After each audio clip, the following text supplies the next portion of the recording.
There is a kind of tired that sleep cannot fix. It is the tired that comes from carrying something for so long that you have forgotten what it felt like to put it down. Maybe you know that feeling. Maybe you have been holding something heavy for years, and somewhere along the way, you started to believe that holding it alone was the only option left. But I want to tell you something that took me longer than I would like to admit to finally understand.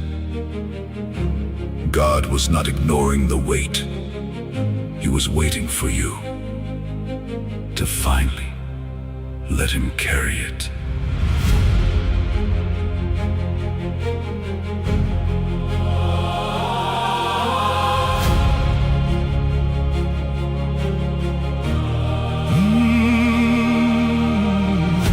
I walked through seasons where the sky felt closed, where every prayer I sent just seemed to go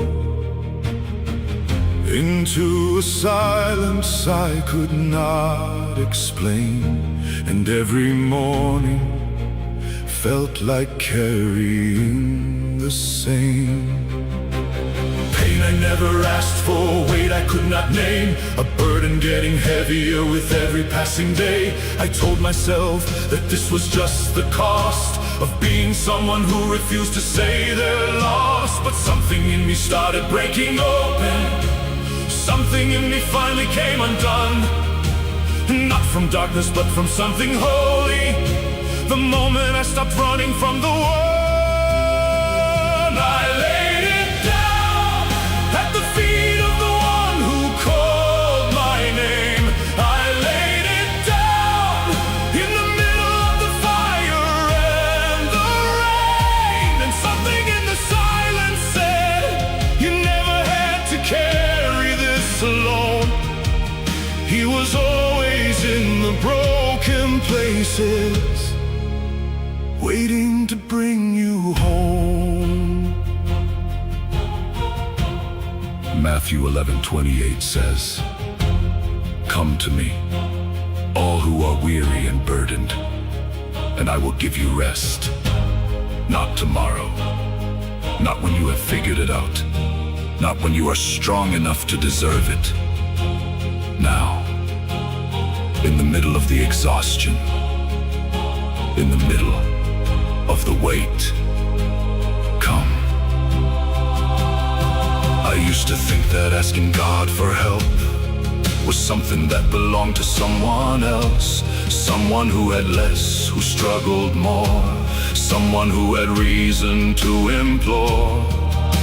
But pride can be the heaviest thing we carry, heavier than grief and heavier than fear. The moment that I finally came before him was the moment everything I held started to clear. And I am not the same man that I was before I learned to fall before the cross, before I understood that surrender is not a weakness. It is the doorway to what God has always promised.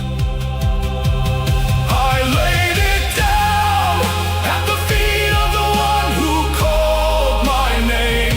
I laid it down in the middle of the fire and the rain. And something in the silence said, you never had to carry this alone.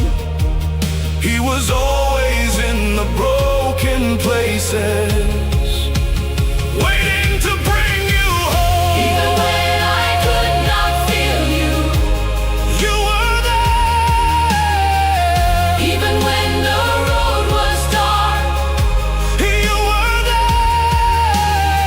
when I had nothing left to offer, You were there. You were always there. I do not know what you have been carrying, I do not know how long you have been holding it, but I know this. The hands that formed the universe are strong enough to hold whatever you are holding. And He is not waiting for you to be healed before He helps you. He is the help. He is the rest. He is the one who stands at the end of your exhaustion and says, I will take it now.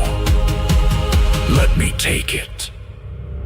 Lay it down At the feet of the one who knows your name. Lay it down He is standing in the fire and the rain, and something in the silence says, you never had to carry this alone. He was always in the broken places. He is calling you home.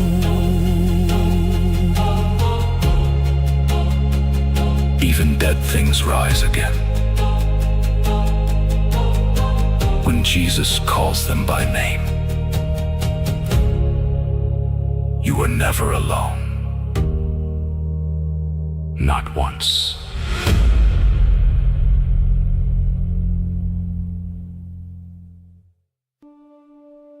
There is a kind of tired that sleep cannot fix. It is the tired that comes from carrying something for so long that you have forgotten what it felt like to put it down.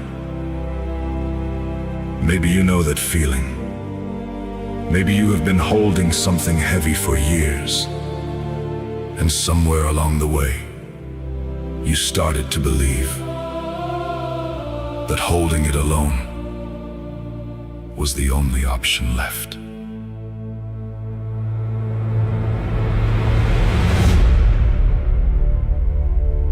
But I want to tell you something that took me longer than I would like to admit to finally understand.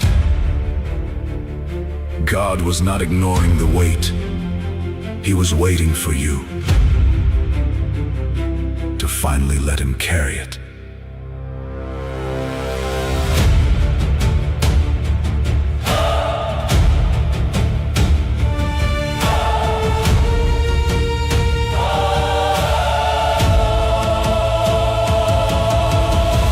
I walked through seasons where the sky felt closed, where every prayer I sent just seemed to go into a silence I could not explain. And every morning felt like carrying the same pain I never asked for, weight I could not name, a burden getting heavier with every passing day. I told myself that this was just the cost of being someone who refused to say they're lost. But something in me started breaking open, something in me finally came undone. Not from darkness but from something holy, the moment I stopped running from the one. I laid it down at the feet of the one who called my name. I laid it down in the middle of the fire and the rain, and something in the silence said, you never had to carry this alone. He was always in the broken places, waiting to bring you home. Matthew 11:28 says, come to me, all who are weary and burdened, and I will give you rest. Not tomorrow, not when you have figured it out, not when you are strong enough to deserve it. Now, in the middle of the exhaustion,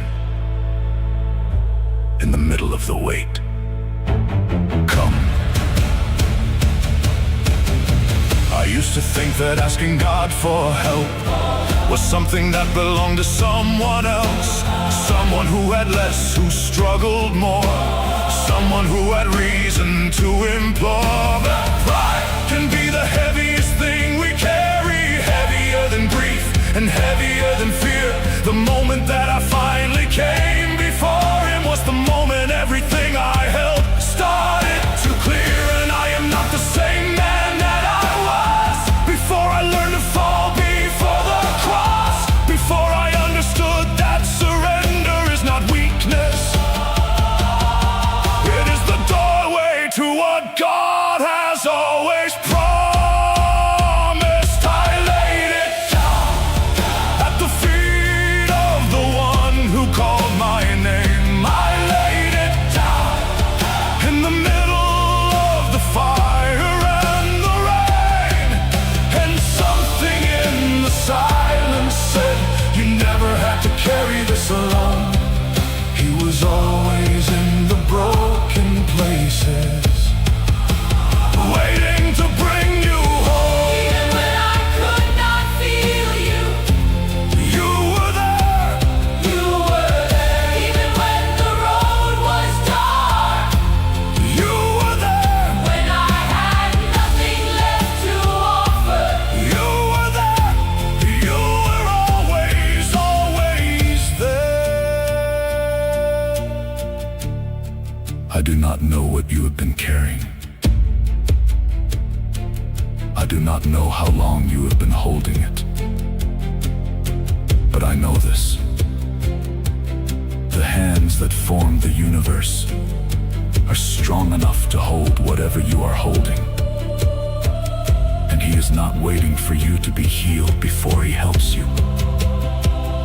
He is the help. He is the rest. He is the one who stands at the end of your exhaustion and says, I will take it now. Let me take it. lay it down, down. At the feet of the one who knows your name. Lay it down, down. He's standing in the fire and the rain, and something in the silence says, you never had to carry this alone. He was always in the broken places. He is calling you home. Even dead things rise again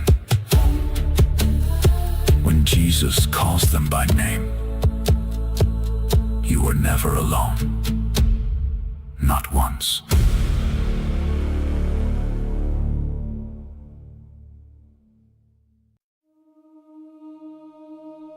There was a version of me that I am not sure I would recognize today. He was confident on the outside and completely hollow on the inside. He had learned to look like everything was fine, while something essential in him was slowly going dark. Maybe you know that man. Maybe you have been that man. Or maybe you are still him right now. What I did not know then was that the emptiness I was trying to fill was not a wound I had inflicted on myself. It was the exact shape of the God I had been running from.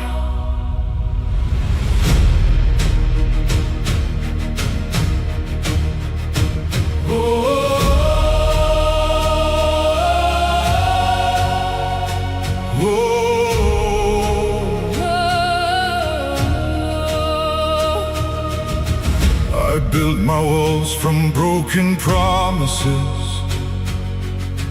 From every time I learned that love had limits. I told myself I did not need the things that only open doors to suffering. I wore my independence like an armor, kept my prayer surface and my faith at arm's length. I was good at looking like I had it handled, while quietly I was running out of strength. And then something happened that I cannot fully explain. A moment in the wreckage when I finally called your name. Not a prayer, not a poem, just a sound from somewhere deep. The kind of cry a drowning man releases before sleep. The man I was before you found me. Would not believe the man I am today. The man I was before you found me. Was hiding from the only one who knew the way. You did not ask me to be perfect. You just asked me to be honest with my hands. And everything I was before you found me. Finally found a place to finally stand. I have heard people describe their encounter with God in dramatic ways. Visions lightning sudden certainty. Mine was quieter than that. It was more like a door I had walked past 100 times, that I finally stopped long enough to open. And on the other side was not judgment. It was not a list of everything I had done wrong. It was just him, waiting, the way a father waits for a son who has been gone too long. He did not meet me in my finest hour. He found me in the corner of my shame. He did not wait until I had something to offer. He came before I even knew his name. And every wound I thought disqualified me became the very language that he spoke. He was not repelled by what I carry. He had been waiting for the moment it all broke. And something in that brokenness was holy. Something in the falling was adored. Because you cannot be remade while you are holding Onto every version of yourself from before. The man I was before you found me. would not believe the man I am today. The man I was before you found me. Was hiding from the only one who knew the way. You did not ask me to be perfect. You just asked me to be honest with my hands. And everything I was before you found me. Finally found a place to finally stand. You called me by a name I did not know I had.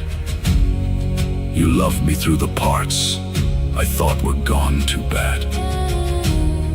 You stood inside the fire of everything I was and called it something worth redeeming. Because you are the God who does. If you are carrying a version of yourself that you are ashamed of, I want you to hear this. He already knows that man. He already knew you before you arrived. And he did not come to shame you out of that man. He came to call something new out of you. Something that was always in there. Something that was waiting for exactly this moment. The God who found me is the same God who is looking for you right now. In whatever room you are sitting in whatever season you are surviving, he is not late. He has always been here. The man I was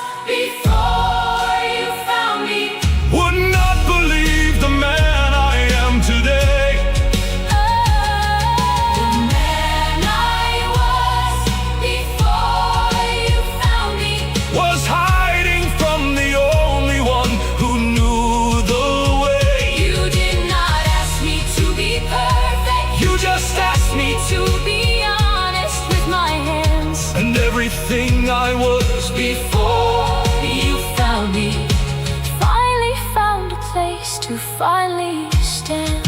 You were found. Before you knew you were lost, he knew your name. Before you learned how to pray it. And the man you are becoming is worth every year of the man you used to be.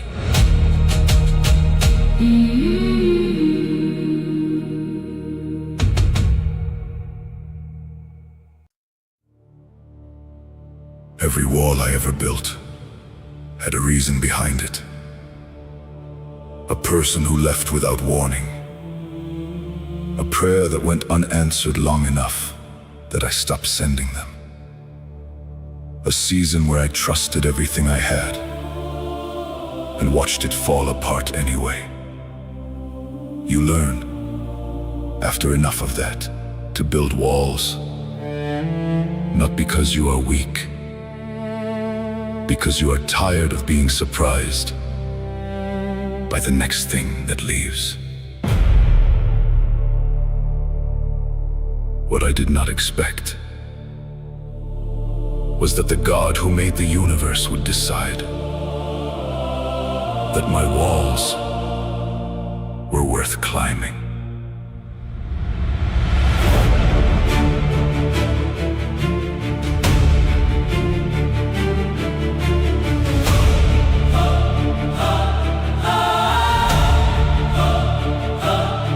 I laid the first stone after the second year of praying for a miracle that never did appear.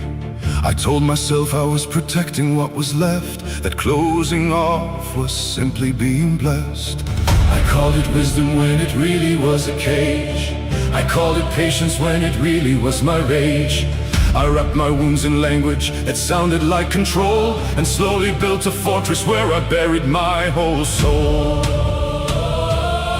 But there is something in the nature of the God I serve that does not stand politely at the door and wait. He does not leave when silence is the only thing you offer. He is patient, but the man is not afraid to wait. He climbed the walls I said were unclimbable. He found me in the places I said no one could reach. He did not ask my permission to come in. He just loved me harder than my walls could keep. And when I heard him moving in the silence, when I felt the first stone shifting in the dark, I realized the fortress I had spent years building was the very thing that was destroying my heart. There is a moment in the story of the prodigal son that most people skip right over. The father sees the son, while the son is still a long way off, which means the father was looking. He was not sitting inside the house waiting to be knocked on. He was looking toward the road, searching, because love does not wait behind a door. Love goes out, love looks, love finds. I thought that God would meet me when I was ready, when I had cleared the rubble of the mess I made. But he was at the rubble when it fell around me. He was standing in the smoke before it faded. Every stone I placed between me and the living, He was watching, and he numbered everyone. not to judge me for the walls I had constructed, but to show me what his love had already overcome. And there is something about being found in a place you thought was too far gone to reach, that breaks something open in a way that all the years of being fine could never teach. He climbed the walls I said were unclimbable. He found me in the places I said no one could reach. He did not ask my permission to come in. He just loved me harder than my walls could keep. And when I heard him moving in the silence, when I felt the first stone shifting in the dark, I realized the fortress I had spent years building was the very thing that was destroying my heart. I did not know that walls could be a prison. I thought I protecting what remained, but everything I locked inside the fortress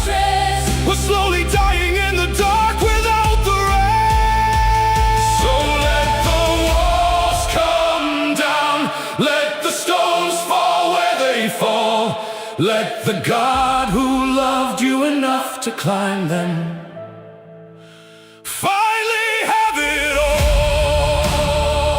If you have built walls, I am not here to tell you they were wrong. I understand why you built them. I have built my own. But I want you to know something that I wish someone had told me earlier. The walls you built to keep the pain out are the same walls keeping the healing in. And there is a God who has been standing on the other side of every one of them for longer than you know. He is not angry. He is not impatient. He is just waiting for you to let him do what love does. Come in anyway. He climbed the walls I said were unclimbable. He found me in the places I said no one could reach. He did not ask my permission to come in. He just loved me harder than my walls could keep. He was there in every silence. He was there in every stone. He was building something greater through every year I spent alone. No wall is high enough. No wall is high enough. No distance is far enough. No distance is far enough. No silence is long enough. He finds what he is looking for, and he is looking for you.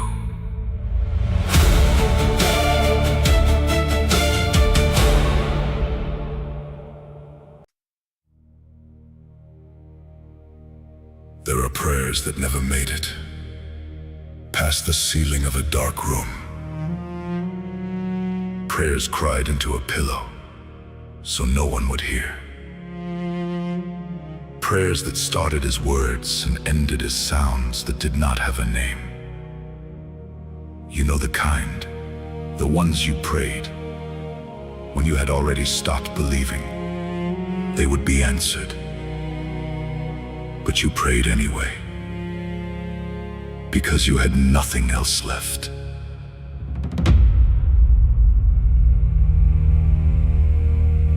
Hannah prayed like that. The Bible says she was in bitterness of soul and wept and prayed to God. And the priest watching her thought she was drunk. That is how deep the prayer went. Past the place where dignity lives, past the place where performance lives, down into the place where only God can hear. I prayed in rooms where no one knew my name, where every word dissolved before it came. Into the silence I had learned to feel, but maybe God was always listening there.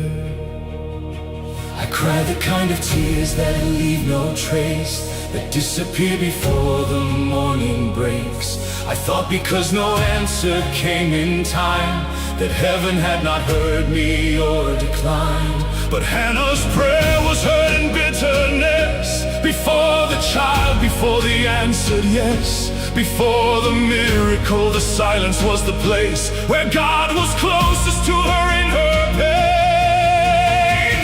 Some prayers were cried in silence, but God heard everyone. some prayers had no more words left, Just the sound of someone done, and the God who made the universe leaned closer to the broken sound. Some prayers were cried in silence, and everyone was found. In Gethsemane, Jesus prayed so hard that his sweat became like drops of blood. That is not a metaphor. That is a body under the pressure of a prayer being prayed at the outer limit of human endurance. And he was heard, not because the cup was removed, but because an angel came and strengthened him. Sometimes the answer to the deepest prayer is not the removal of the thing you feared. It is the strength to walk through it and find on the other side that you were never alone inside it. I prayed for things I never got to keep, for seasons where the harvest came to grieve, for doors I watched swing shut without a reason, for love I lost and could not find the meaning.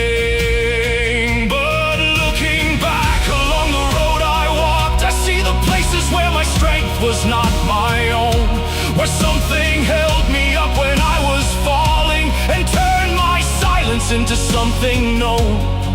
Because an answer does not mean unheard, and silence is not the absence of his words. Sometimes the answer moves beneath the surface until the moment it is called to serve its purpose. Some prayers were cried in silence, but God heard everyone.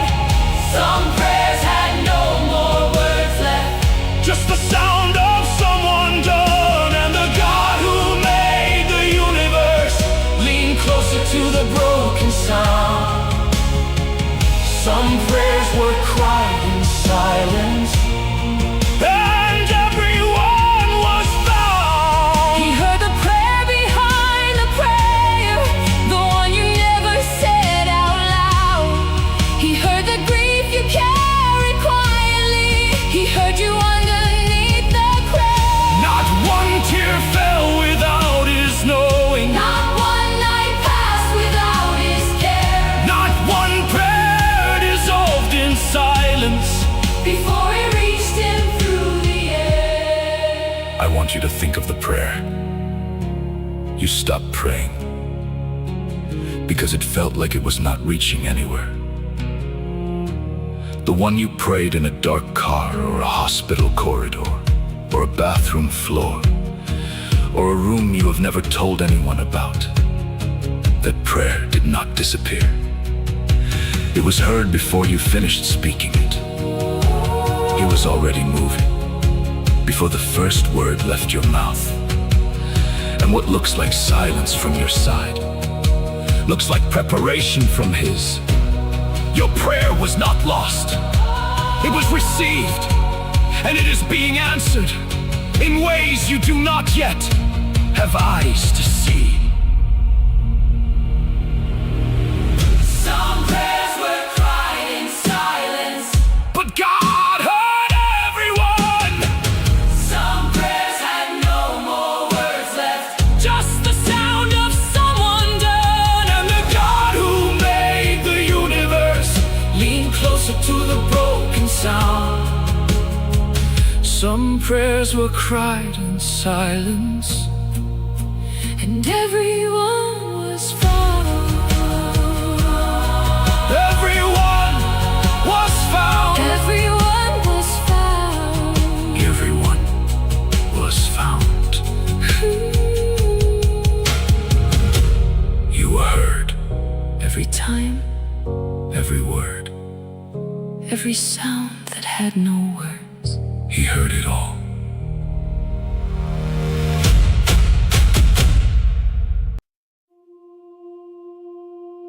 I want to be honest about something that most people in faith circles do not say out loud. There was a season where I stopped praying, not dramatically, not with some big announcement. I just quietly stopped sending the messages because I had stopped believing anyone was reading them. Maybe you know that place. The place where the faith does not leave, but the energy to express it runs completely dry. What I did not know was that God did not stop when I did. He kept moving in my life during the months I had stopped watching. He He was answering prayers I had already given up on, rearranging things I had stopped asking for, working in directions I had turned away from. And the day I came back, I found out I had not missed anything, because he had been keeping it for me. I lost the language of my faith somewhere between the answered and unanswered prayer. I tried to hold the practice of the thing, but practice without presence is just suffering.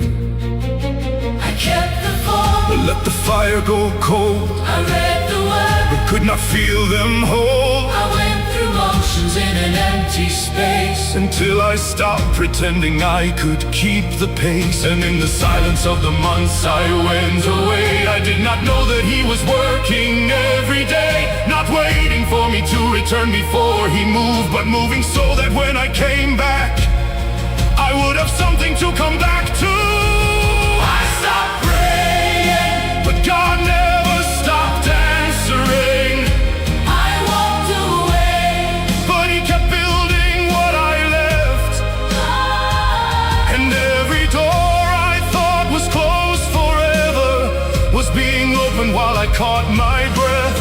I stopped praying, But God never stopped answering. Elijah ran into the wilderness and told God he had had enough. He lay down under a tree and said, "Take my life." He was not being dramatic, he was genuinely done. And God's response was not a lecture. It was a touch on the shoulder, an angel, food twice, because the journey ahead was too great for him. God did not require Elijah to muster himself. He fed him for the road and then walked with him the rest of the way. That is what he does with the people who told him they were finished. He feeds them for the next part of the journey they do not yet know is coming.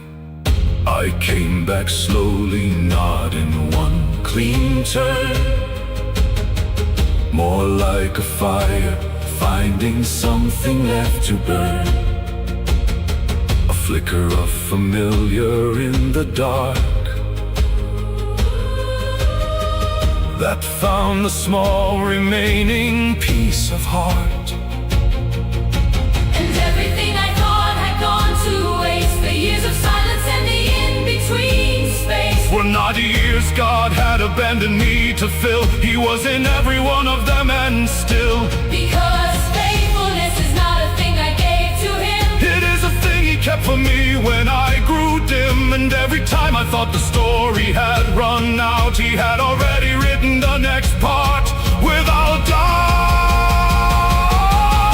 I stopped praying, but God never stopped answering. I walked away, But he kept building what I left. And every door I thought was closed forever was being opened while I caught my breath. I stopped praying. But God never stopped answering. He was faithful in the follow, He was present in the pause. he was working in the waiting. He was keeping every cause.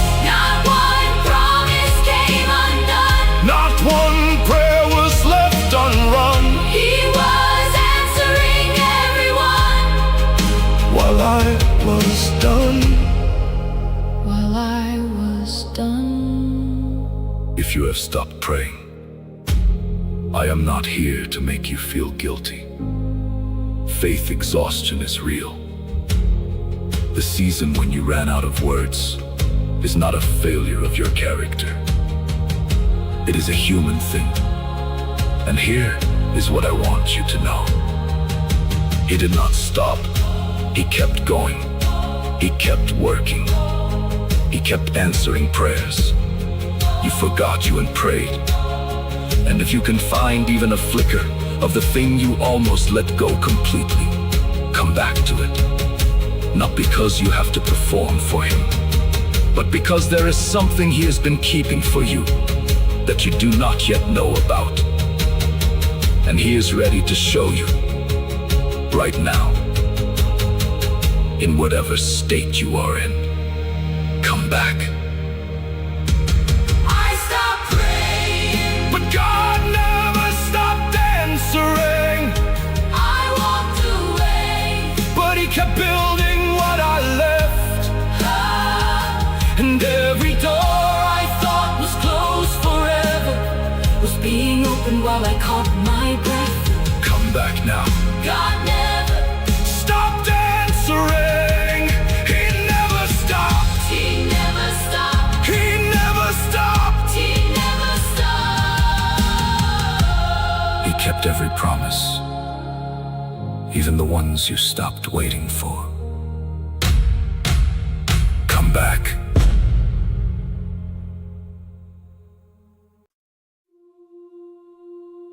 There is something about standing at the edge of a new month that feels different when you have actually been through something.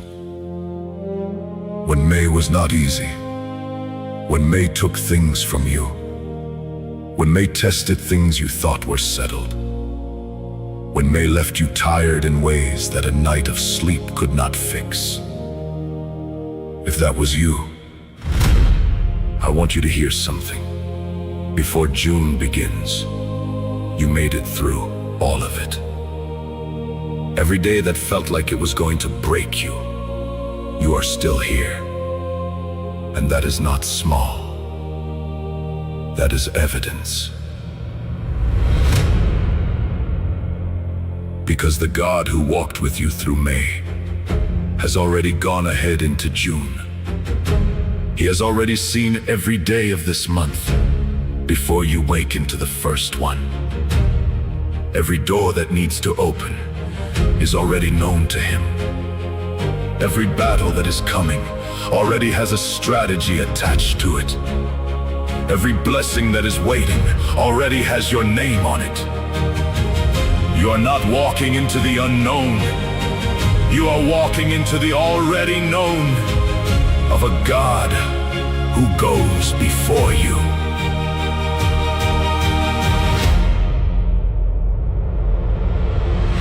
May was heavy, and I will not pretend. There were mornings I could barely reach the end of another day of carrying what I carry, through a season where the weight had not yet varied. But I am standing here at the edge of something new, with nothing but the evidence of what I made it through. And I am choosing to believe before I see that what is waiting in this month was meant for me. Because the God who brought me out of every season prior has not changed his mind about the things he has promised. And every month I thought would be the one that broke me became the one that proved his faithfulness the longest. This is my June. I am walking in with nothing but his name. This is my June. What May could not finish will not finish me the same. God is moving in the mornings I have not yet seen. This is my June, and nothing I have lost can take away what this month means. In Lamentations 3:22-23, Jeremiah wrote these words. In the middle of the worst season of his life, the steadfast love of the Lord never ceases. His mercies never come to an end. They are new every morning. Great is your faithfulness. New every morning, not new every year, not new every season, every morning.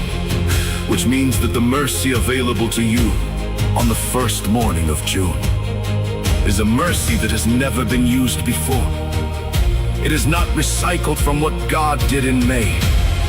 It is brand new, specifically for today, specifically for this month, specifically for you.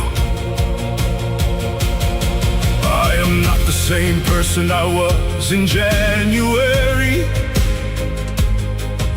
Every battle since has built what I could not see, and what looked like loss was clearing out a space for something I could only hope if I had made the space.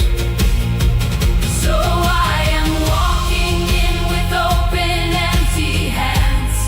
Not because I have nothing, but because I understand that the God who fills the hands that come to him unguarded is more faithful than the fears I brought when I first started.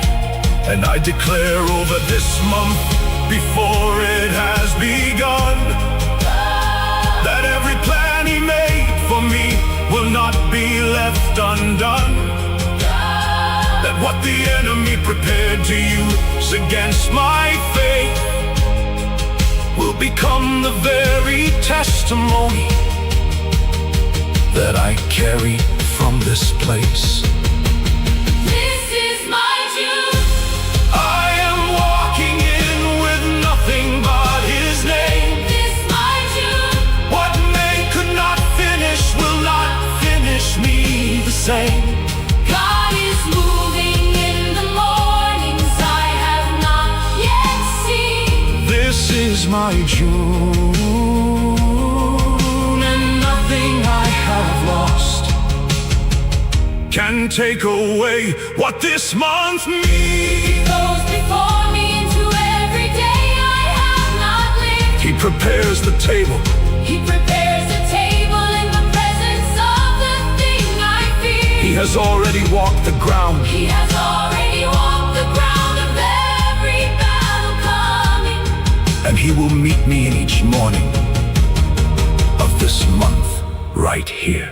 New mercy, For the morning, new strength, for the road, new grace, for the places where I still carry a load, new doors, for the faithful, new fruit. for the ground. God is moving in June. I will not be taken down. I want you to say something out loud right now, if you are willing. Not as a performance, not because the words will force God's hand, but because faith expressed out loud has a way of settling in the body in ways that silence does not. Say this, if you can mean it even a little. God goes before me into June. What tried to stop me in May did not finish me. And what is waiting in this month is greater than what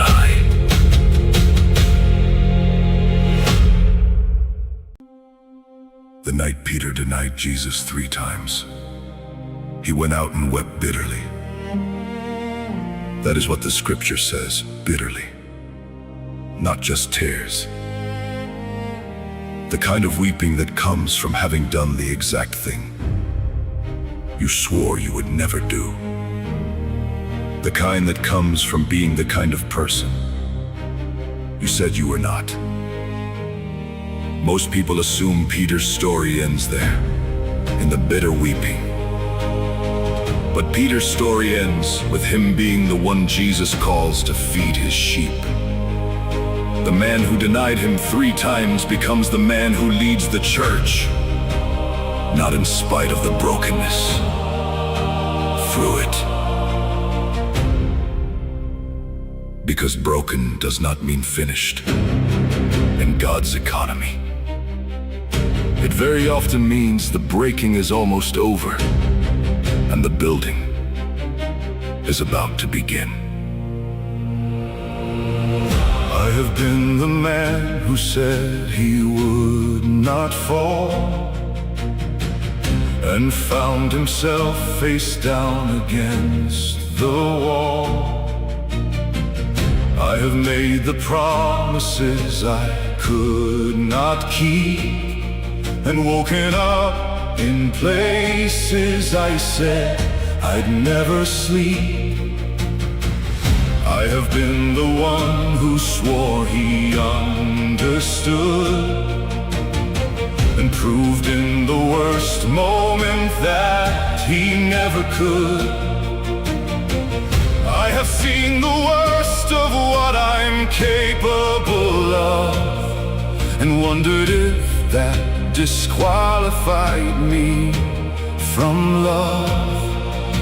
But Peter fed the sheep, and Moses led the people out of Egypt after 40 years. And David built a kingdom after everything he broke, and Jonah preached the city from inside a place of fear. Broken doesn't mean finished. It means the work is not yet done. Broken doesn't mean abandoned. It means the story's still being run. Every place you fell apart Was a place the builder came. broken doesn't mean finished.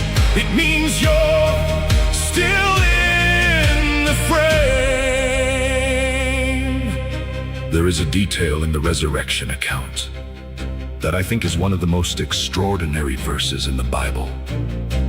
When the angel tells the women at the empty tomb to go and tell the disciples, he specifically says, "And Peter, go tell the disciples." And Peter specifically, the one who failed the most publicly, the one most likely to assume he had been written out of the story, the one the message most needed to reach. And Peter, because God does not write people out at the moment of their greatest failure. He sends specific messages to make sure they know the story is still going. And Peter, that means you. I used to think that what I broke could not be mended, that certain kinds of failure were a final chapter ending. But everything I thought had closed forever has been the very door that opened to something better. Not because the breaking wasn't real or wasn't painful, but because the God who holds the pieces isn't fragile. He builds with broken things because he knows their strength. The ones who fell the furthest often travel the greatest length. The crack is where the light gets in. The wound is where the healing can begin. The place you failed the most completely is the place he tends the most specifically. Broken doesn't mean finished. It means the work is not yet done. Broken doesn't mean abandoned. It means the story's still being run. Every place you fell apart Was a place the builder came. broken doesn't mean finished. It means you're still in the frame. You are not what you broke. You are not what you lost. You are not the worst thing that you ever caused. You are still being written. You are still in the hand of the one who takes broken things and helps them stand. I want to speak directly to the person who came into this song already convinced that they were finished. That what happened, whatever it was the final word on who they are. It is not. Peter wept bitterly. And then Peter fed the sheep. David fell catastrophically. And then David wrote psalms that have comforted billions of people for 3,000 years. Paul hunted Christians. And then Paul carried the gospel to the known world. Your worst moment is not your final moment. The one who made you knows what you are made of. And he has not stopped building, not for a single day, not even on the days you were sure he had. Broken doesn't mean finished. It means the work is not yet done. Broken doesn't mean abandoned. It means the story's still being run.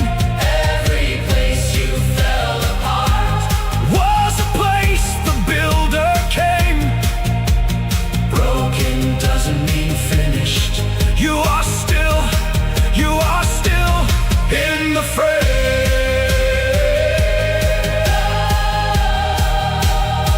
You are still in the frame. You are still in the frame.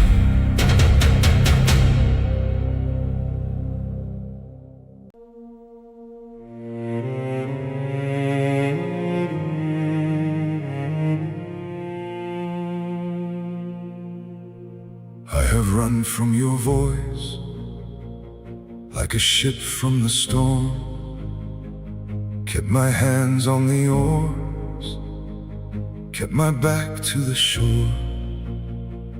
I was sure you would ask for the pieces I hid, so I buried the call and I hid what I did. But you stood in the wind, soft as snow on my skin, saying, child, look at me, saying, child, come in. Call me back, call me back. I am here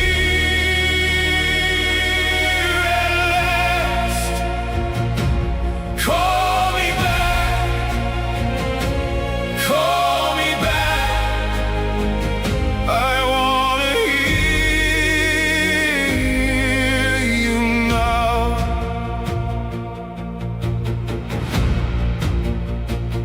I have dragged my own chains through the mud of my pride, tried to drown out your name with the noise in my mind. But the dark knows my face, and the dawn knows my scars. You were there in the ache, you were there in the dark.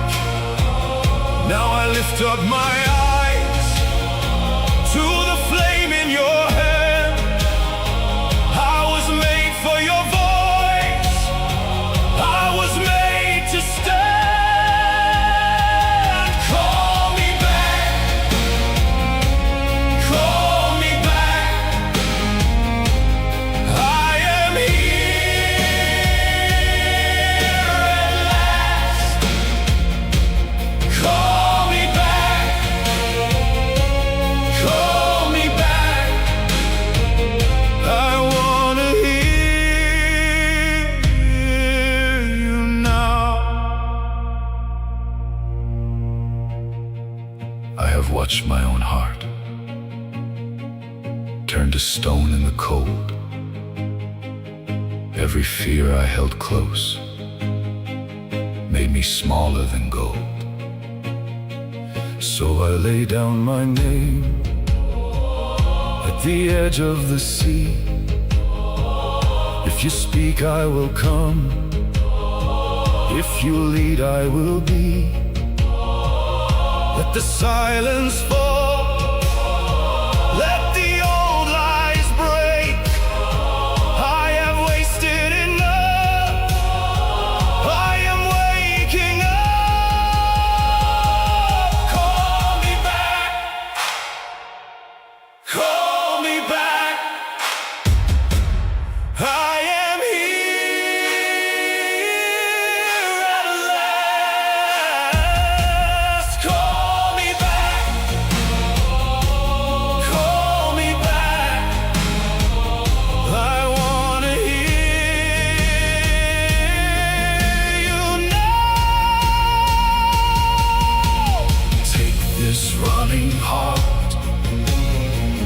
this guarded breath. Take the iron in me and the shame I kept. I was lost in the storm. Now I bend my knee. Speak and I will move. Speak and I will be. Call me back. Call me back. Call me back. Call me back. I am here at last. Call me back. Call me back. Call me back. Call me back. I wanna hear you now. Call me back. Call me back. Call me back. I am yours again. Call me back. Call me back. I will follow you here.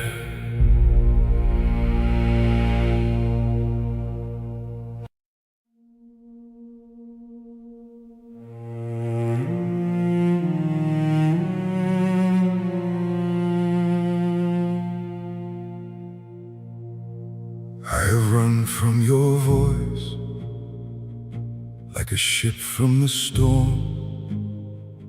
Kept my hands on the oars, kept my back to the shore. I was sure you would ask for the pieces I hid, so I buried the call and I hid what I did. But you stood in the wind, soft as snow on my skin, saying, child, look at me. Saying, child, come in. Call me back. Call me back. I am here at last. Call me back. Call me back. I want to hear you now.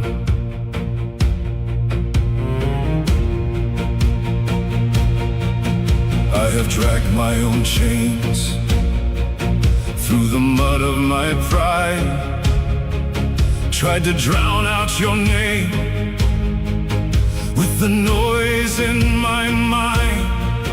But the dark knows my face, and the dawn knows my scars. You were there in the ache, you were there in the dark. Now I lift up my eyes to the flame in your hand. I was made for your voice, I was made to stand. Call me back. Call me back. I am here at last. Call me back. Call me back. I want to hear you now.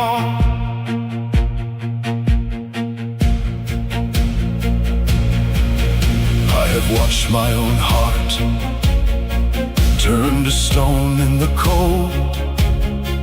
Every fear I held close made me smaller than gold. So I lay down my name at the edge of the sea. If you speak, I will come. If you lead, I will be. Let the silence fall. Let the old lies break. I have wasted enough. I am waking up.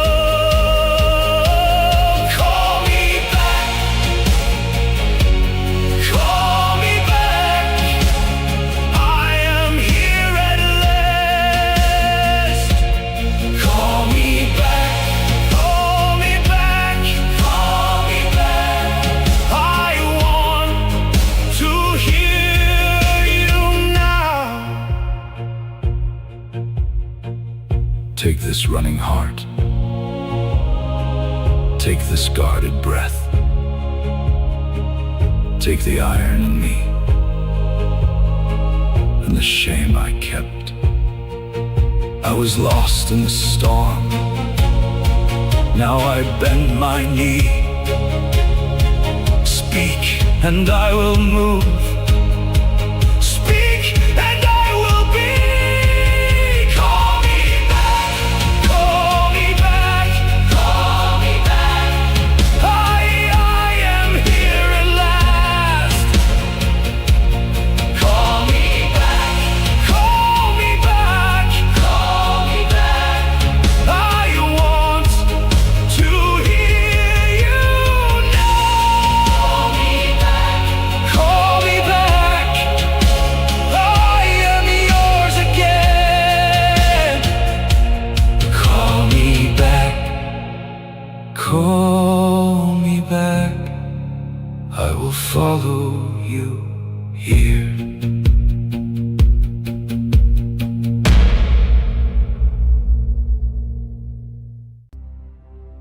I want to tell you something about a season of my faith that I am only now able to talk about clearly. There was a long stretch where I came to God with nothing. Not nothing like a little bit. Nothing like I had searched the room and found no faith left, no energy left, no eloquent prayers left. Just a body showing up at a door it had decided to keep returning to, even though it had run out of reasons that felt like reasons. And what I discovered in that season is the most important thing I have ever learned about God.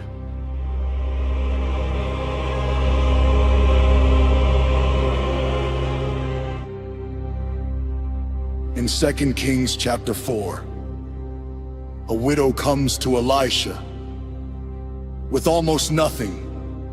A small jar of oil, that is it. And he tells her to gather empty vessels, as many as she can find, and pour. The oil multiplied, not to the size of what she had. It multiplied to the size of the empty vessels she gathered. The moment she ran out of empty vessels is the moment the oil stopped flowing. God did not multiply her fullness. He multiplied her emptiness. I came with empty hands and nothing more to say. I came because I did not know another way. I was not full of faith or eloquent in prayer. I just kept walking through the door because you were there. And there is something in the act of showing up with nothing but the willingness to not give up. That opens something in the economy of grace that fullness could not enter in the same way.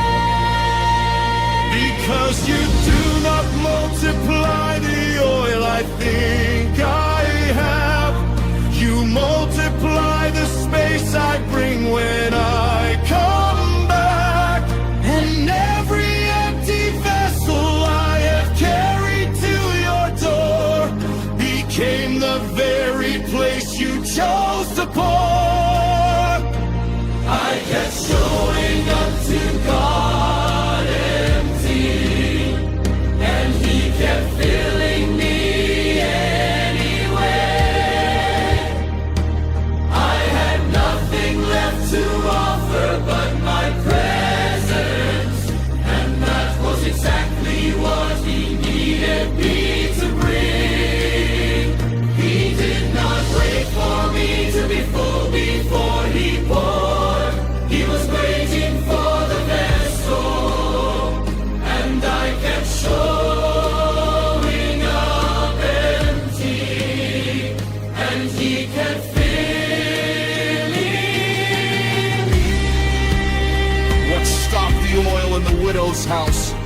was not that God ran out. It was that she ran out of empty vessels. I have thought about that detail for years, because it means the only limit on what God can pour is the size of the emptiness you bring to Him.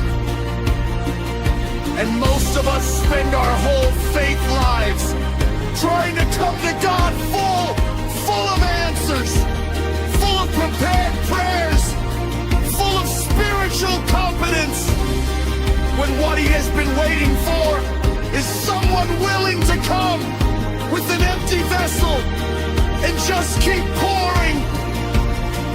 I used to think that I had to arrive prepared, that prayer required a certain level of spiritual call, when I should come when I had something worth the bringing, instead of showing up in silence, barely breathing.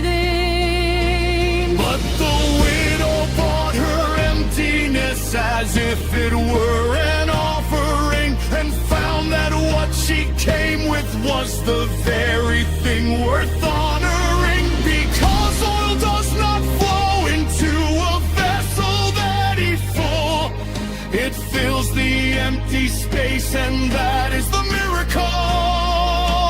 So I stop performing and I come the way I am, with nothing but the willingness to try again. And every time I show up with my emptiness to pour, He has already been waiting just inside the door. I kept showing up to God empty, and He kept filling me anyway.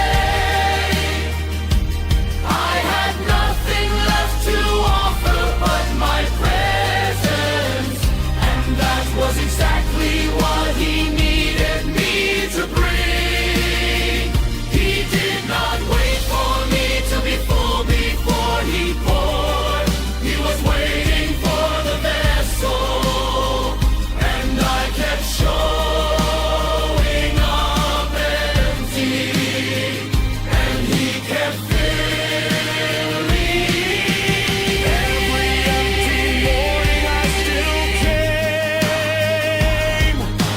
Every wordless prayer was heard the same.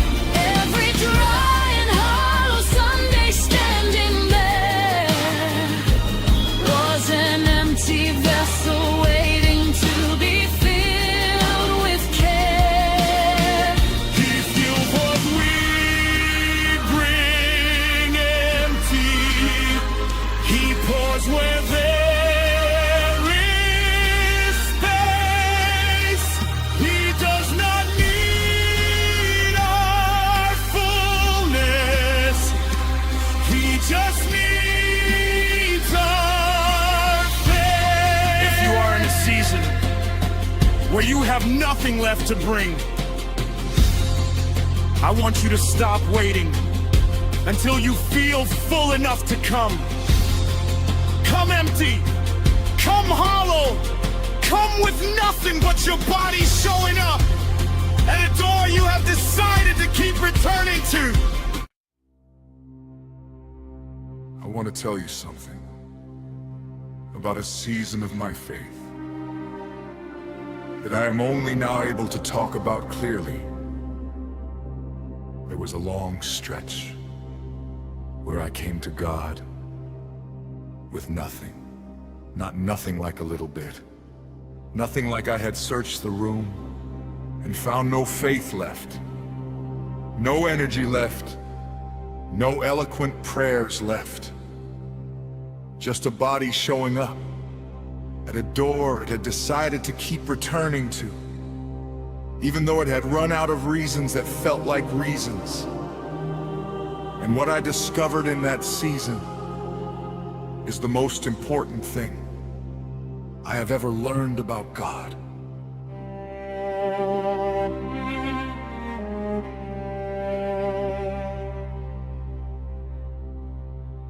In 2 Kings chapter 4, a widow comes to Elisha with almost nothing, a small jar of oil. That is it. And he tells her to gather empty vessels, as many as she can find, and pour. The oil multiplied, not to the size of what she had, it multiplied to the size of the empty vessels she gathered. The moment she ran out of empty vessels is the moment the oil stopped flowing. God did not multiply her fullness, He multiplied her emptiness.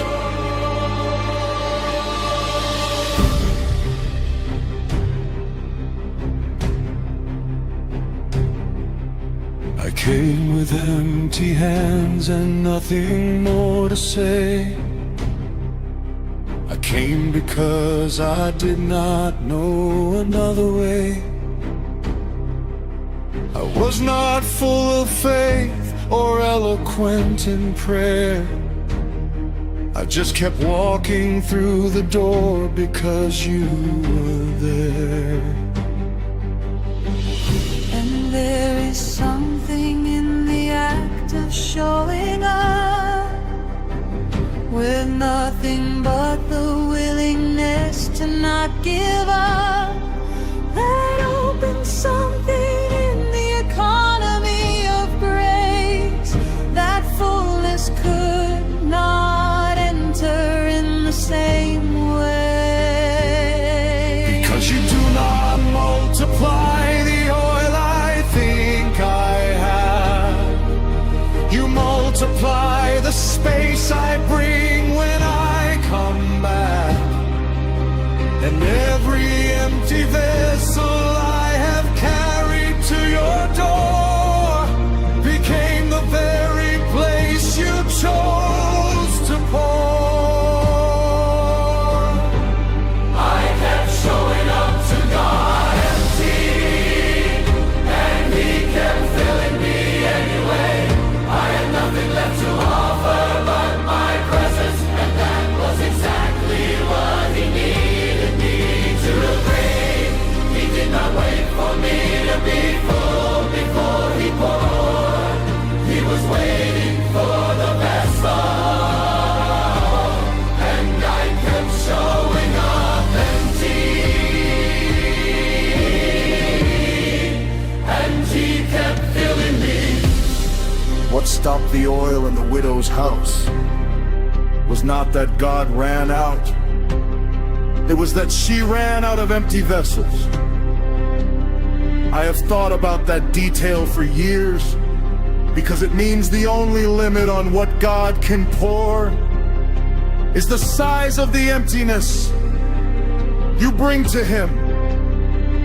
And most of us spend our whole faith lives trying to come to God full of answers, full of prepared prayers, full of spiritual competence, when what He has been waiting for is someone willing to come with an empty vessel and just keep pouring. I used to think that I had to arrive prepared, that prayer required a certain level of spiritual care, that I should come when I had something worth the bringing, instead of showing up in silence, barely breathing. That the widow brought her emptiness as if it were an offering, and found that what she came with was the very thing worth honoring, because oil does not flow into a vessel that is already full. It fills the empty space, and that is the miracle. So I start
empty morning I still came.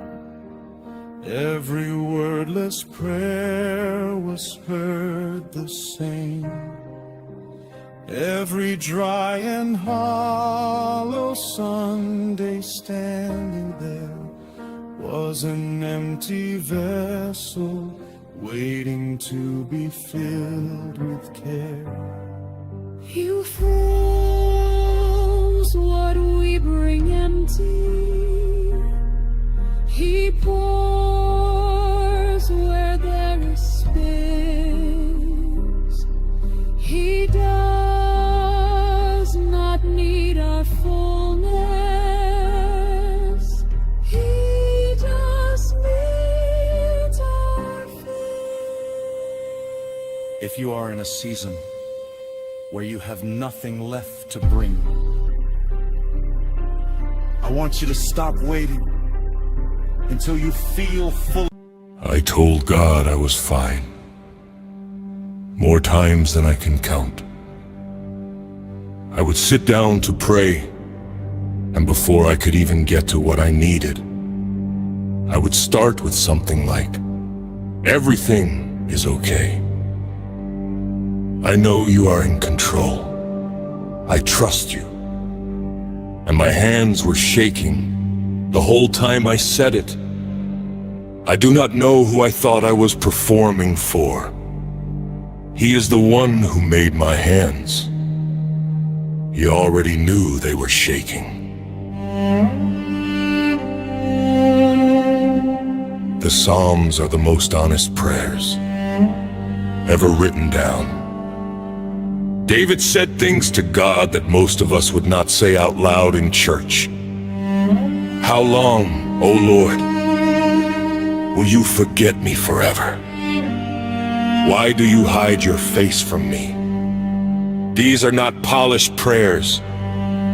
These are the cries of a man who understood that God does not need you to curate what you bring to him. He prefers the raw version. Every time. My captives being fine before I knocked.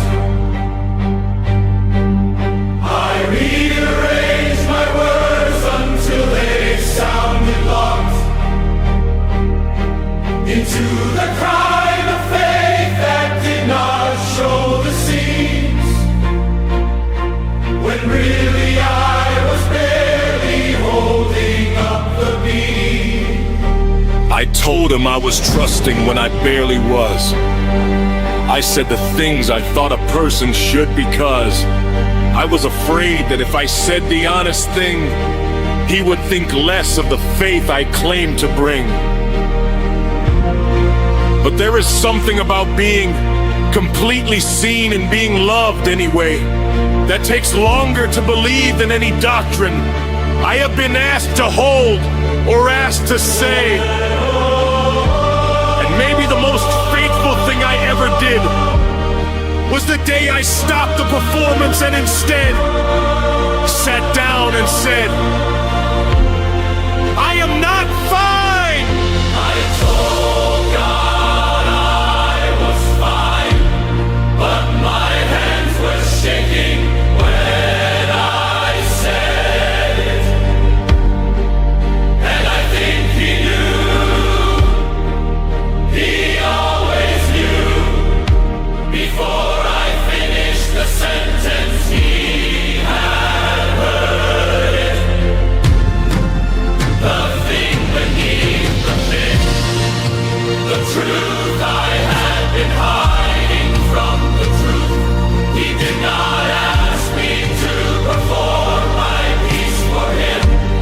He just wanted me to come as I was, shaking hands in the wind. Elijah told God he was done.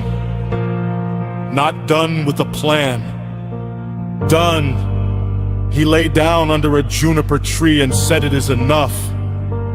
Take my life. That is not a man performing faith. That is a man who finally stopped and told the truth about exactly where he was. And God's response was not a sermon. It was a touch, food, rest, and the words, "The journey is too great for you." God did not rebuke honesty. He responded to it. He always responds to the honest thing.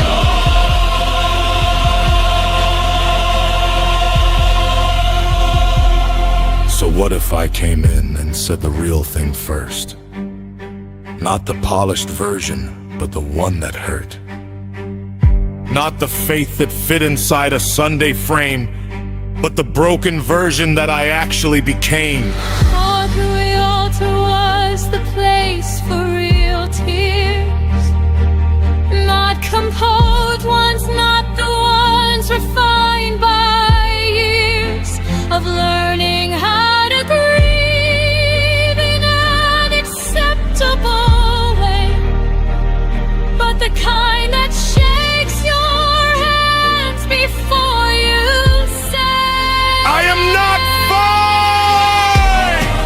And I think you already knew. I have been performing peace I did not have for you.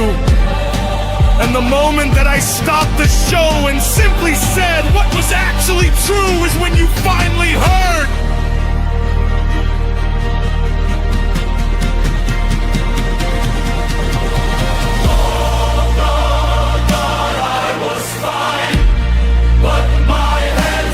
Shaking when I said it, and I think he knew. He always knew before I finished the sentence. He had heard it. The thing beneath the pain, the truth I had been hiding from the truth. He did not ask me to perform my piece for him. He just wanted me to come as I was, shaking hands in the road. He does not want the version you prepared. He wants the one that came in unprepared.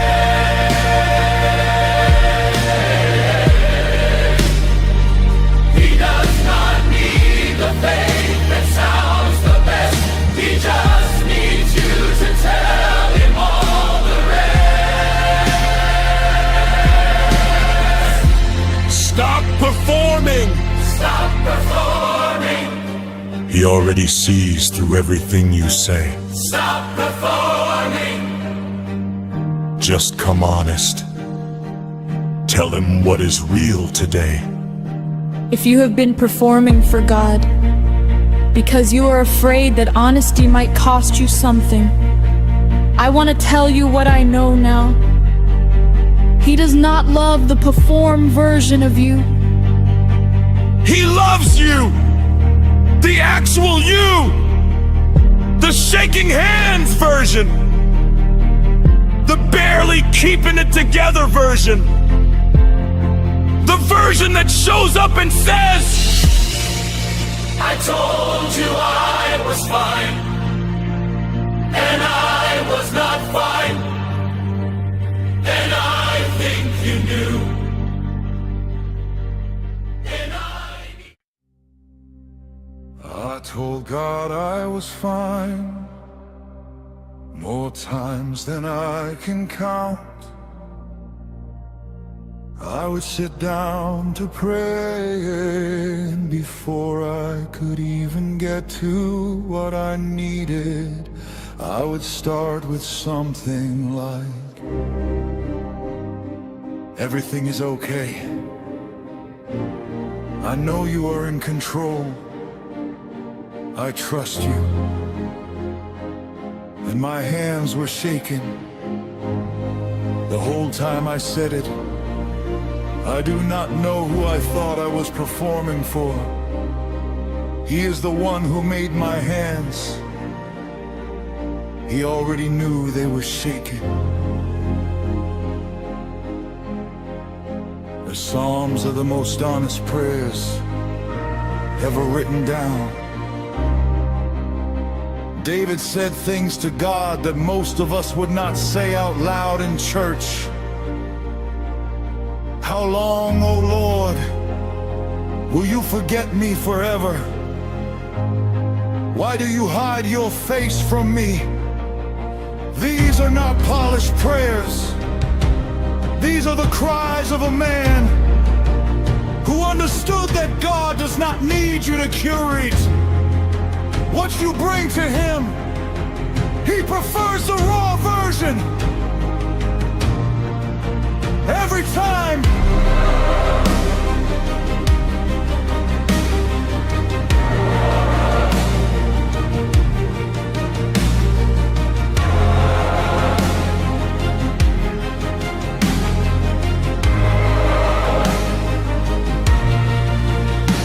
I practiced being fine before I knocked. I rearranged my words until they sounded locked into the kind of faith that did not show the seams, when really I was barely holding up the beams. I told him I was trusting when I barely was. I said the things I thought a person should, because I was afraid that if I said the honest thing, he would think less of the faith I claimed to bring. But there is something about being completely seen and being loved anyway that takes longer to believe than any doctrine I have been asked to hold or asked to say. And maybe the most faithful thing I ever did was the day I stopped the performance and instead sat down and said, I am not fine. I told God I was fine, but my hands were shaking when I said it. And I think he knew, he always knew. Before I finished the sentence, he had heard it. The thing beneath the thing, the truth I had been hiding from the truth. He did not ask me to perform my piece for him. He just wanted me to come as I was, shaking hands and all. Elijah told God he was done. Not done with a plan. Done. He lay down under a juniper tree and said, it is enough. Take my life. That is not a man performing faith. That is a man who finally stopped and told the truth about exactly where he was. And God's response was not a sermon. It was a touch, food, rest, and the words, the journey is too great for you. God did not rebuke the honesty. He responded to it. He always responds to the honest thing. So what if I came in and said the real thing first? Not the polished version, but the one that hurts. Not the faith that fit inside a Sunday frame, but the broken version that I actually became. But if the altar was the place for real tears, not composed ones, not the ones refined by years of learning how to grieve in an acceptable way, but the kind that shakes your hands before you say, I am not fine, and I think you already knew. I have been performing peace I did not have for you. And the moment that I stopped the show and simply said what was actually true is when you finally heard. I told God I was fine, but my hands were shaking when I said it. And I think he knew, he always knew. he had heard it. The thing beneath the thing. The truth I had been hiding from the truth. He did not ask me to perform my piece for him. He just wanted me to come as I was, shaking hands and all. He does not want the version you prepared. He wants the one that came in unprepared.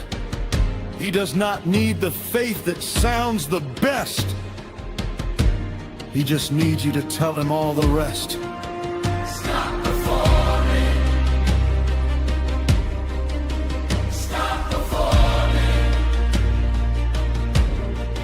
He already sees through everything you say. Stop performing. Just come honest. Tell him what is real today.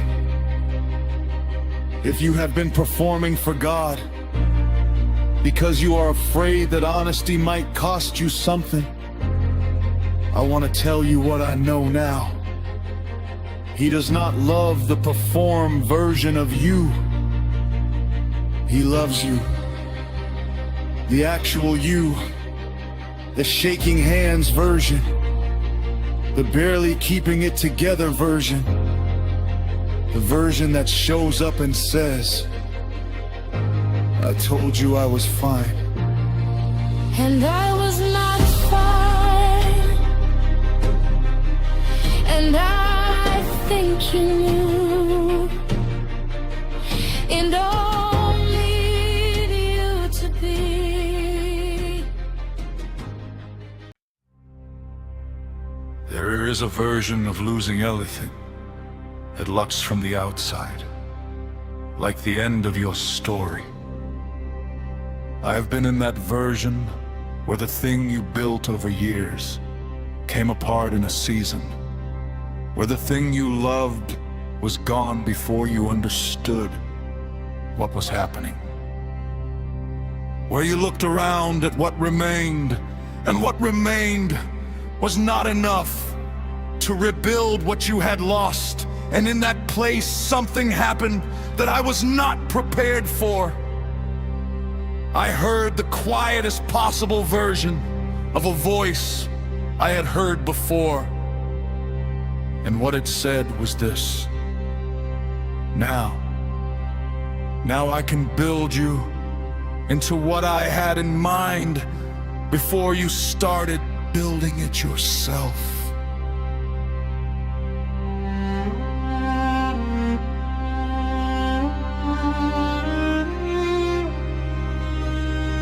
Job lost everything. His children, his wealth, his health. The text says he fell to the ground and worshipped.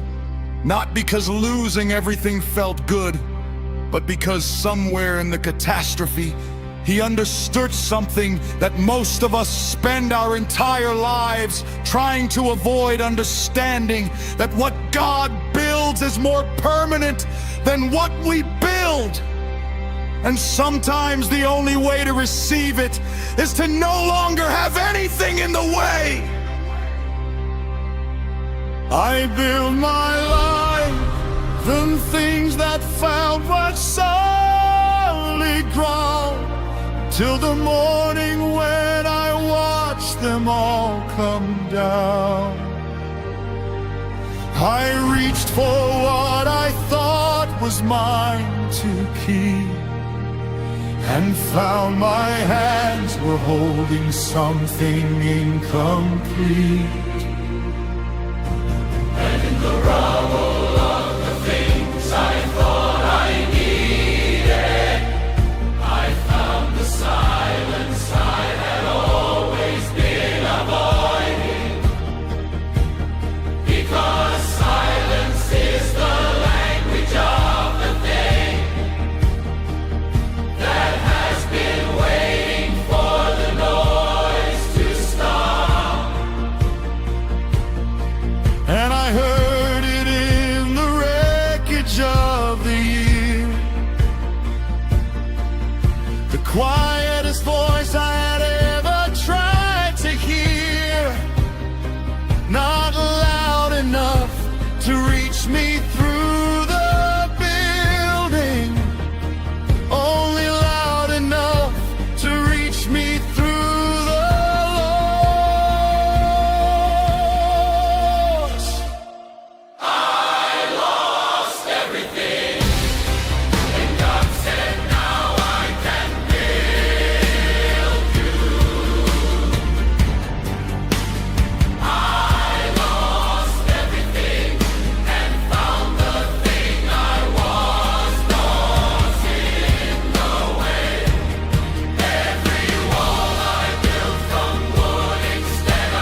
There's a verse in Jeremiah 1:10 that I think most people read too quickly. God says to the prophet, "See, I have set you this day over nations and over kingdoms to pluck up and to break down, to destroy and to overthrow, to build and to plant. The building and planting come last. Before them, pluck up, break down, destroy, overthrow." God does not build on what was already there. He clears the ground first. And sometimes what looks like destruction from inside the story is preparation from outside it. The plucking up is not punishment. It is the first step of the construction. I used to think that loss was the opposite of grace,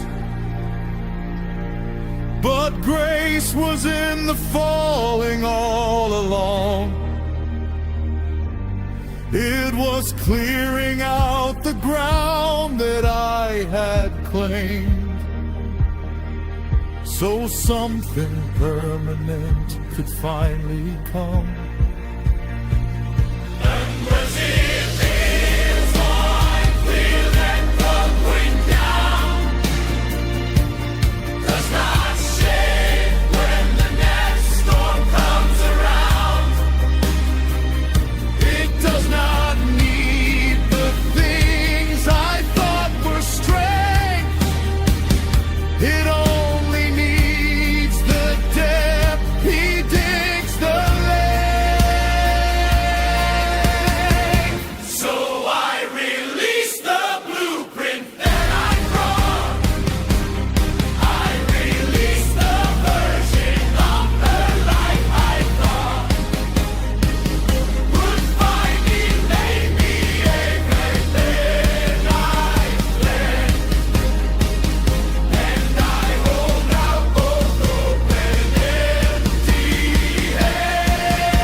What you call devastation, he called preparation.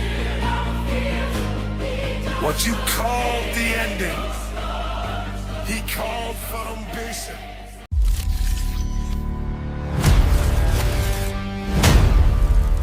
Welcome to the official channel of the Iron Saints. I prayed a very specific prayer in a very dark season. I asked God to take the pain, not to walk me through it, not to give me strength to carry it, to take it. The way you would ask someone to lift something off you, that you are no longer strong enough to hold up on your own. And the pain did not lift. But 3 days later, someone called me who had been through something I did not know about, that was almost identical to what I was carrying. And they did not say anything that I had not heard before.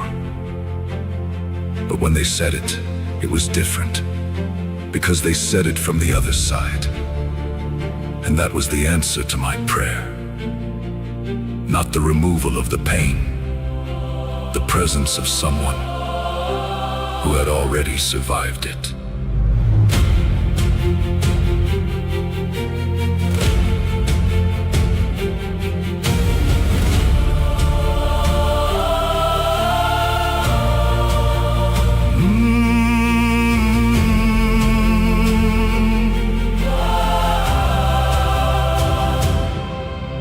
I asked for an escape and got a companion.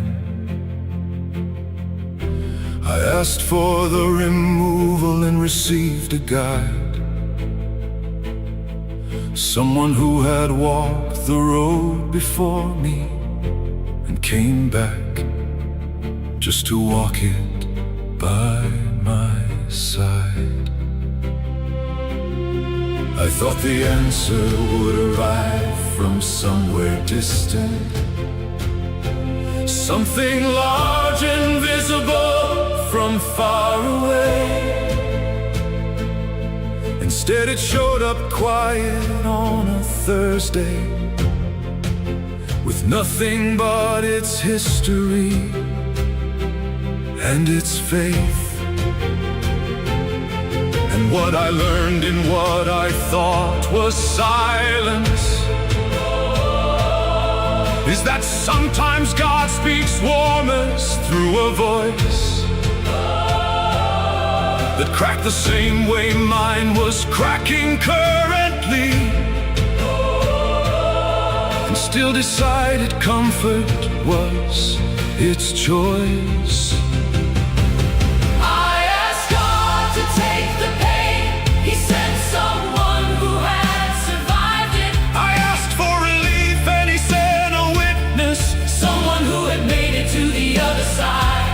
And everything they said had weight behind it, not because the words were new, but because the person saying them had been where I was standing. And they were still standing too. There is a moment in Acts 9 that I find deeply human. After Paul's dramatic conversion on the road to Damascus, he was blind, fasting, and alone in a house in Damascus. And God did not send another vision. He sent Ananias, a human being who had every reason to be afraid of Paul, and went anyway, who laid hands on him and said, "Brother Saul." Brother, the most human word in the passage, not an angel, not a voice from heaven. A man who went because he was sent, and who called the most feared man in the Christian community by the name of family. Sometimes the answer to your darkest prayer is a brother who goes when God tells him to go. I have been both sides of this equation, the one in need and the one who got the call. And I have learned that being sent to someone is as much a gift as any miracle at all. Because to carry someone through what you survived is to find that what you went through was not wasted. Every scar becomes a language, only the ones who share it get to speak. And so the pain that felt like only punishment became the very thing that made me useful. When someone else stood where I had been standing and needed someone who had been and made it through it, I asked God to take the pain. He sent someone who had survived it. I asked for relief and he sent a witness, someone who had made it to the other side. And everything they said had weight behind it, not because the words were new, but because the person saying them had been where I was standing.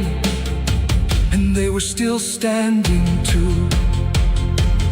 He is the God of all comfort, who comforts us so that we can comfort those who need what we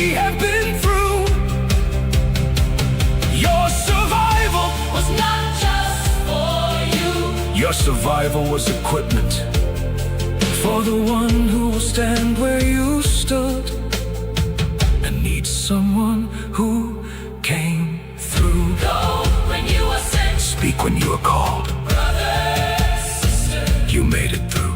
and someone needs what you survive. If you were on the other side of something that was dark and hard and took longer than you expected, you are not just a survivor. You are an answer to a prayer that someone you have not yet met is currently praying. Your survival was the preparation. Your scar is the credibility. And when God sends you to someone who is inside what you already came through, go.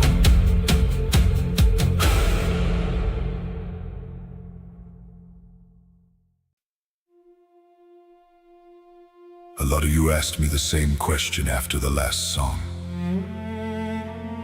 I understand the empty vessel. But what do I actually do when I sit down to pray and there is nothing there? No words, not even the desire to find words. Just a tired, blank space where prayer used to live. Here is the answer. Romans 8:26 says the Spirit Himself intercedes for us with groanings too deep for words. Groanings, not sentences. Which means the bar is lower than you were taught. A sigh counts, silence counts. Sitting with open hands counts. Bring the vessel, even empty. That is the whole prayer.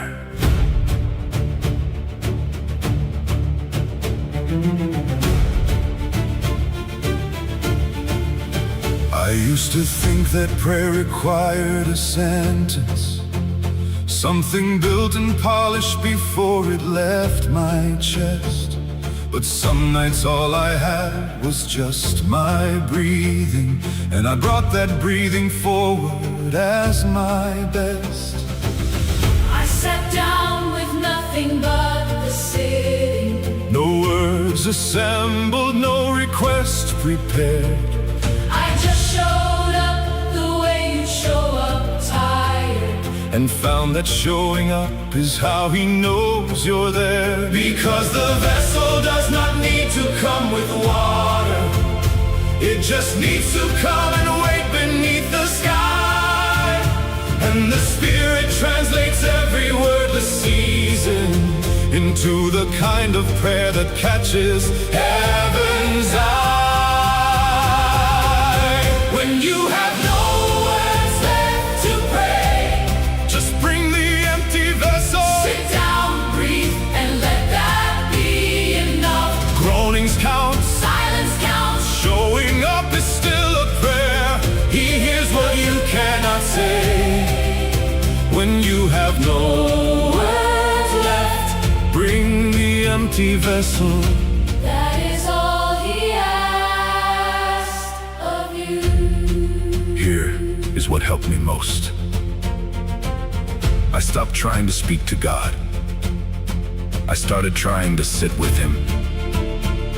Some mornings the whole prayer was 2 words. Here I am. No requests, no eloquence.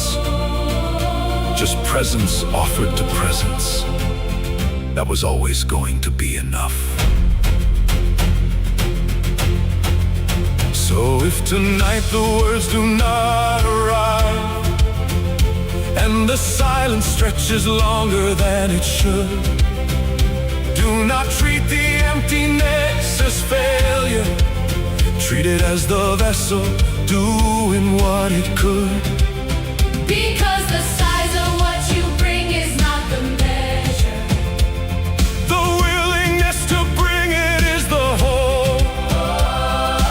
Some of my most honest conversations Were the ones with nothing spoken, only soul. So sit down when the words refuse to gather. Breathe out what you cannot turn to speech.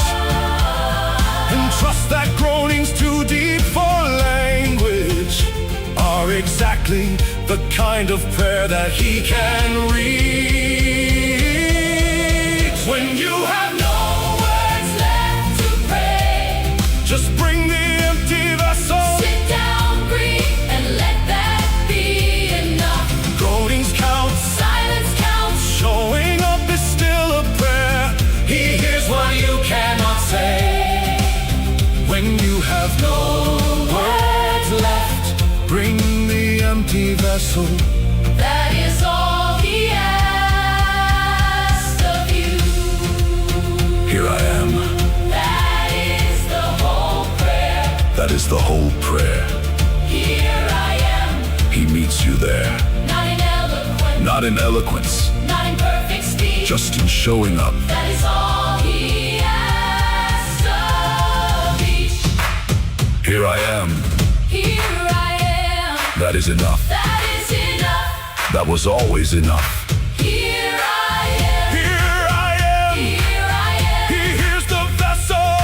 Even when it's empty. When you have no words left to pray, just bring the empty vessel. Sit down, breathe, and let that be enough. Here I am. The whole prayer. He hears what you cannot say. When the words have all run dry. Just bring the empty vessel. That is all he ever asked. That is all he ever asks of you. Here I am. Bring the vessel. He will do the rest.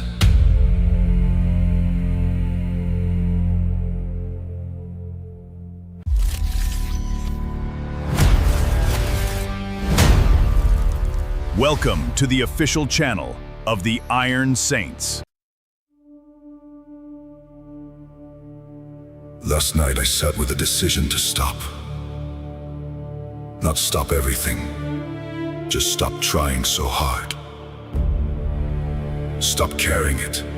Stop believing it would change. I had the thought fully formed, I am done. And I want to tell you what happened, because it matters. I did not get a vision. I did not hear a voice. I just did not act on the thought. Paul wrote that in Asia he despaired even of life itself. He said it was so that he would not rely on himself, but on the God who raises the dead. I do not fully understand what held me up last night, but something did. And I am still standing this morning to tell you about it.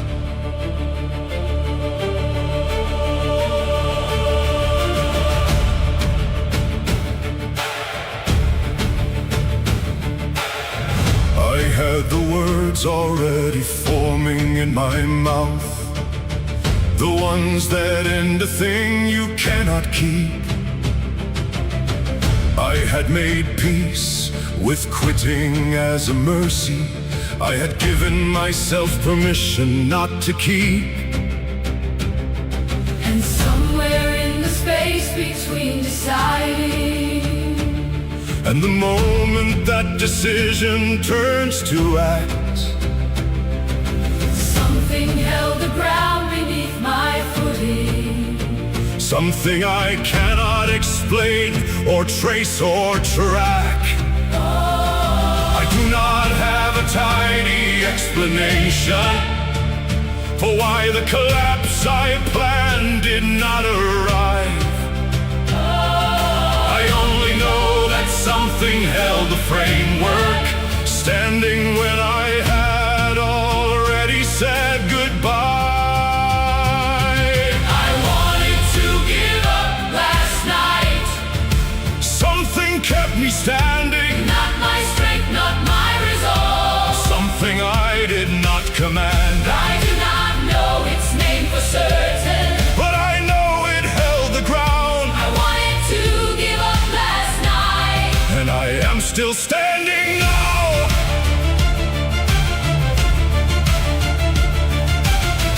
So if tonight you are forming the same sentence, the one that ends the thing you cannot keep, I am not going to tell you it gets easy. I am telling you what held me through the deep. Something outside the strength that I was counting, Something that does not run out when I run dry, was working underneath my own collapse. long before I understood the reason why. And I do not need to understand the mechanism to trust the hand that kept me on my feet. The same strength holding up the ground beneath me is available to you tonight, and it is free. I wanted to give up last night. Something kept me standing, Not my strength, not my resolve. something I did not command, I do not know its name for certain. but I know it held the ground, I wanted to give up last night. and I am still standing now. Not by my strength, Not by my might, held by something. bigger than my fight. Still standing, Still standing, still standing. still standing, Something held the ground. still standing, Still standing, still standing. still standing. When I had already sat down, I wanted to give up last night. Something kept me standing, and I do not know its name for certain, but I felt it hold the ground. I am still here. still standing now.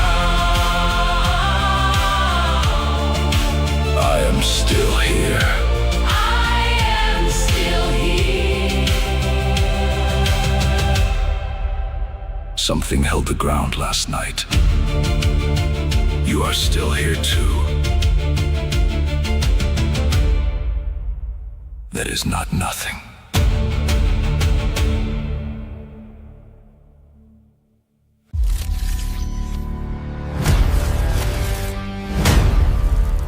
Welcome to the official channel of the Iron Saints.